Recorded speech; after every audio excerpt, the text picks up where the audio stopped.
welcome to the Content Bite. We're a podcast for freelancers who use their words to make money. I'm Lynn Testoni, and I'm a writer, content creator, and journalist. And my co-host, of course, is the lovely Rachel Smith.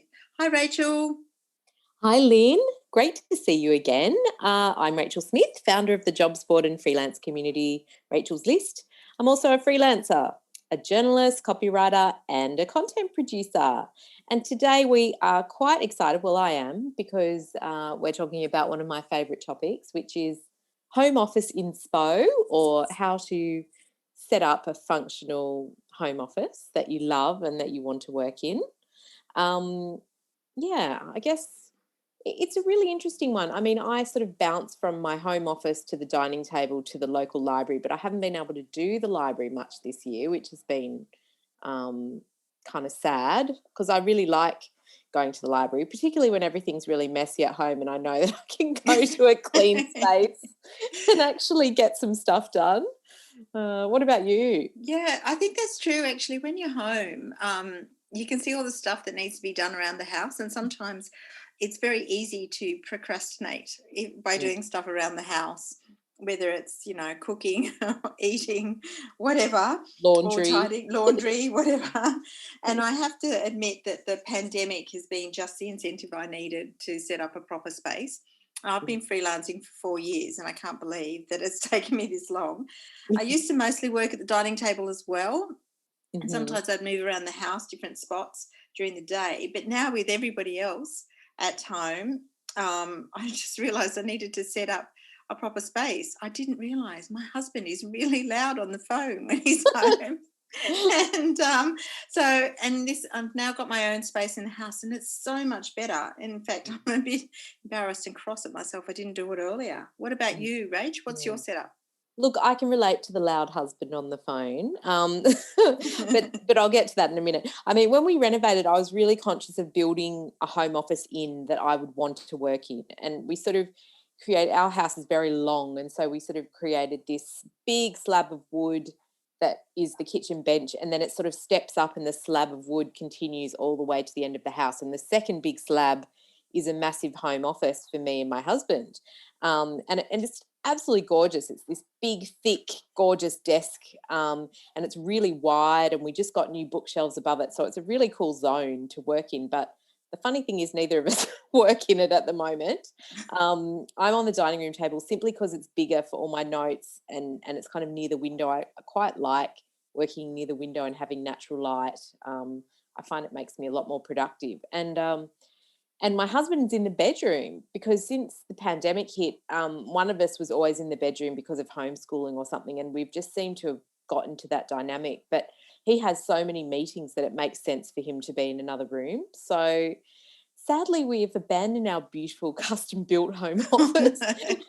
But I think we will go back to it because with the new shelves, it actually does look really beautiful in there. And so I'm going to give it a big declutter and rethink my work situation. Well, my workspace is a bit messy. I'm one of those people that I like having everything all around me when I'm writing a story. Me too. Yeah. And when I've got a big project, I might have a layout from that I'm working to, images, my notes, all sorts of things. And when I have a big project, at the end, I tidy it all up and recycle all the paper. And that's quite therapeutic to do that, especially when it's been a big project. But the mess was a big problem when I was working at the dining table because, it was everywhere and the family wasn't happy. And then I'd have to tidy it up when we ate So also I used to get really distracted working at the dining table. Like people walk past my house all the time and they'd see me. I'd get my neighbours knocking on the door, all sorts of stuff. And often I just find I've now set up an office on the top floor of my house. So as you know, Rachel, my house, instead of being long, is high. So it's actually 4 floors.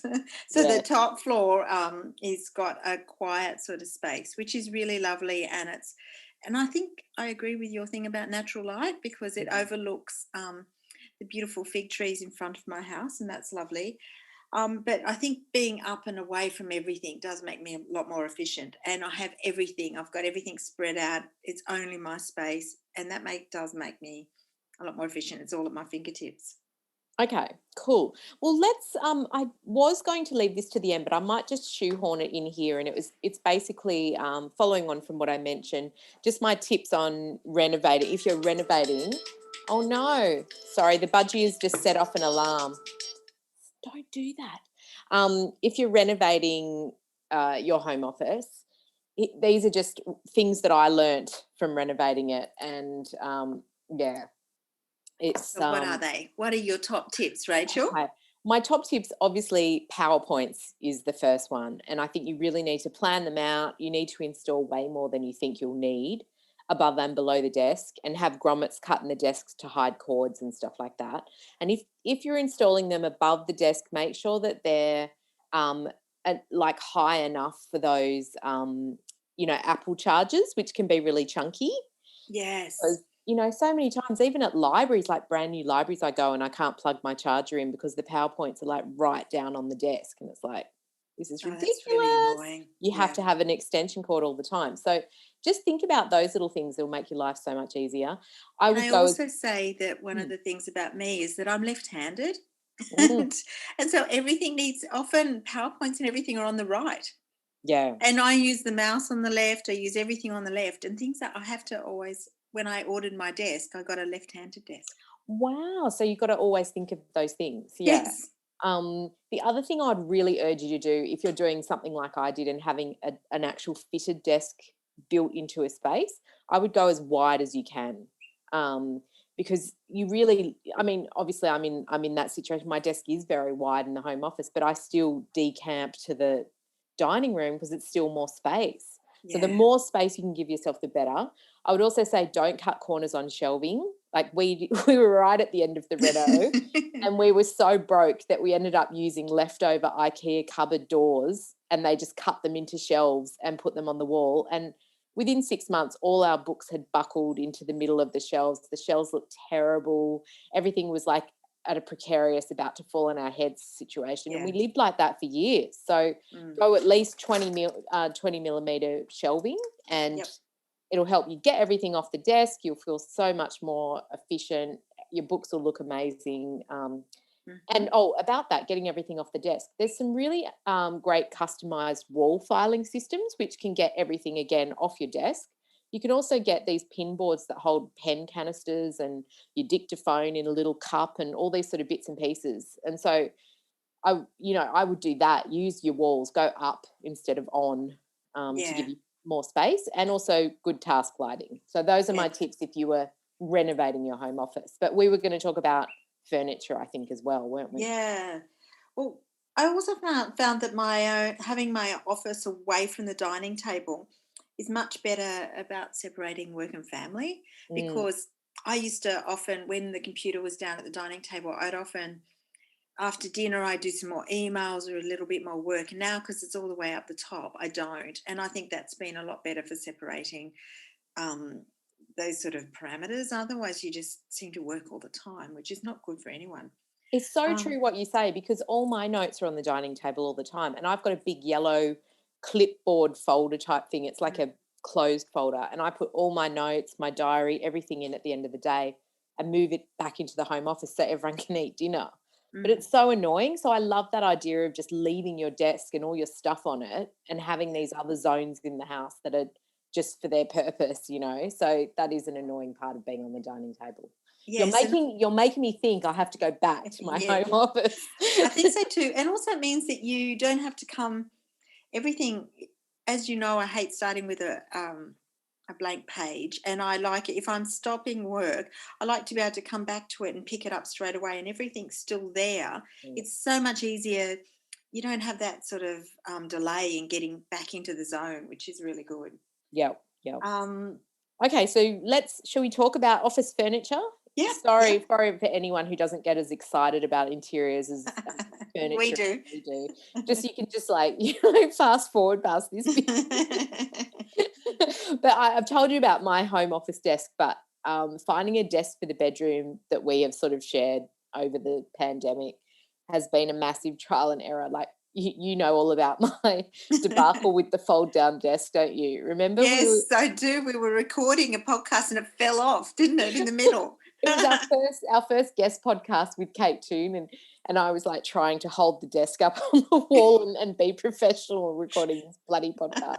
Anyway, I think I managed to successfully hide the fact that I was having a major furniture Yeah, I sale. think you did. I only knew at the end. Did you Right. get another desk? Yeah, so we ended up buying this kind of really sturdy sort of fold down desk, and it has a shelf as well. So you sort of fold it up and the shelf folds up and everything. And it was something like $80, and it folds completely flat so it can easily slide under the bed. So I really do think it is the best like small space solution that I've found. So I'm going to put a link in the show notes. The website looked a bit dodgy. It's called D Shop, but it came, in record time, and it is really sturdy and amazing. It's really well built. So I think that's a good solution if you need something that you can fold away. Yeah. Yeah. Well, I've got a beautiful mid-century style desk, and I really love mid-century furniture that I love, and it fits in with the other furniture I have, which I bought from Life Interiors, and which I like. And that has all the little grommets and things that you were talking about, so it's sort of set up nicely for that. So that's quite good. I have seen some really nice desks though on Facebook Marketplace as well. A lot of people have sold old sort of mid-century type pieces of furniture lately, and I think that's quite a nice option. My chair is from West Elm, and it's beautiful leather sort of chair, and I really love it. However, I don't think it looks beautiful. It's not as comfortable as a proper office chair. So I'm going to keep it for a while, but I'm dreaming about the Herman Miller Aeron chair. And heaps of people have mentioned this. It keeps coming up, and I've Googled it, and I know like people who've had it for 12 or 15 years and it's still immaculate, and they say it's the best chair ever. So that's on my wish list. So maybe if I have a good year, Rachel, that might be my purchase next year. But it is really pricey. I think it's about $1,400, but which is Oh an my awful God. lot of money. However, I do spend 8 to 10 hours a day on it. So, there you are. I suppose it's an investment in your posture and your back. And it's So tax deductible. Yeah. yeah, that's true. Mm. So I write on a laptop, which I hear is not ideal for my back. My physio's given me a hard time in the last couple of weeks about it. So I'm going to get a monitor, I think. I'm looking at monitors at the moment, and that sort of raises my eye level up, and I think that's a lot better. And that's what my physio recommended. She also recommended either, if I can't get a monitor, to get a keyboard. So that means I raise the laptop up and work on. So I do tend to hunch over a lot. What about you? Yeah, well, I work on a laptop as well. It's been a long time since I've had, a desktop sort of set up with a monitor and a keyboard. But um, if we can just wind back and talk about the perfect chair, you might remember that I wrote an entire post about searching for the perfect You office did. chair. I do remember that. I'm going to put it in the show notes. It's still one of my favorite posts. It's absolutely a ridiculous post, really, because it gives you no insight at all into what kind of chair to buy. It's just all the money I've spent on trying to find chairs. And actually, at the moment, I just am on a dining room chair, which is really high backed and really good. So I'm not going to be Googling Herman Miller Aeron chair because you send me down a rabbit hole, and I can't afford to go down there again. Mm, I but also think that when you set up a proper office, like, it gives your business some gravitas. It's not just it makes it more important for the family. Like, now I've actually got an office. Everyone treats me like I really have a proper business, and I feel like I have a proper business, even though obviously I have the last 4 years. It does actually. Yeah, working from a laptop on the dining table does seem really temporary, and it's like I'm just doing this until I get a proper job. But now it makes me feel like I actually have a proper job, and that's quite nice, isn't it? yeah, look, I see what you mean, but I think a lot of people work from the dining room table and have done for like 20 years. So Yeah. it's really what works for you. But there are downsides to the dining table, as we've said. So Yeah. if you can find a space that's yours and make it yours, then and own it as your business space, I think that is good. Yeah, I agree. Definitely. And I do think also you talked about light. Having some good task lighting is good, and there's some great. I mean, actually, IKEA's got some really good desk lights that are really, those sort of adjustable ones are really good. But I just love working near a window. Having Yeah. natural light makes you feel quite good when you're working there all day. I think you need it, don't I you? think that is actually a tip I didn't include, but if you're renovating or putting an office somewhere that's going to be a fixed office, try and do it near a window or a door out to the backyard or some kind of nook where you get some natural light, because it makes a massive difference, doesn't it, to your It productivity? does. I And think there's also often a tendency. plants. Yeah. Yeah. Oh, plants are a great idea. Yeah. I think that makes a difference because often there's a tendency to set up your office so you're facing a blank wall, Mm, and mm. that's just a bit dispiriting. Yeah, I'm facing the window, and it's so much nicer. It's really lovely. Yeah, I it really is, like isn't that. it? Yeah, I'm sure there's been studies done, but we're very lazy and we haven't actually dug them out. But take it from us, it's much Yeah, better. it is much better. Go the Yeah. natural light. Yeah. Yeah. Is that a Okay. big got? I think that is. I think that's a little bit. We've got some exciting guests lined up for the next few weeks. And so Yep. please follow us on all the social media. Well, mostly Instagram is where I'm posting mostly. and and also you can email us at thecontentbite@gmail.com. And we'll be back next week. That's right. Thanks, everybody. We'll see you Thanks. then. Bye. Bye.